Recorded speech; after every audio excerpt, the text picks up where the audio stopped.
Қазақстанда авторларға сыйақыларды әділеттүү бөлүштүрүүгө мүмкүндүк берген бирдиктүү санариптик платформа түзүлөт. Мажилис интеллектуалдык менчик маселелери боюнча өзгөртүүлөрдү киргизүү жөнүндө мыйзамды кабыл алды. Платформа авторлар, колдонуучулар жана жамааттык башкаруу боюнча уюмдар ортосундагы өз ара аракеттенүүнү электрондук форматка өткөрүп, так эсепке алууну жана маалыматтардын аныктыгын камсыз кылат. Ал эми процесстерди автоматташтыруу, алардын жасалмаланышына жол бербейт. Документ ошондой эле тармактарды санариптештирүүнү тездетүүгө багытталган. Мисалы, товардык белгилерге алдын ала экспертиза жүргүзүү мөөнөтү 1 айдан 10 жумушчу күнгө чейин, ал эми толук кароо мөөнөтү 7 айдан 3 айга чейин кыскарат. Бул жаңы брендтерди ыкчам коргоого мүмкүндүк берет. Мындан тышкары 2029 жылдан баштап автордук укуктарды жамааттык башкаруу боюнча уюмдардын чыгымдарын 30%дан 20%га чейин кыскартуу пландаштырылууда.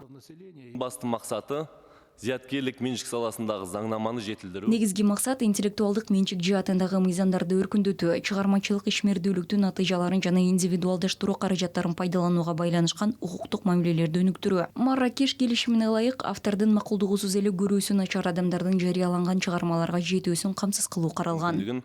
Камтамасыз этүүдө көзделеді.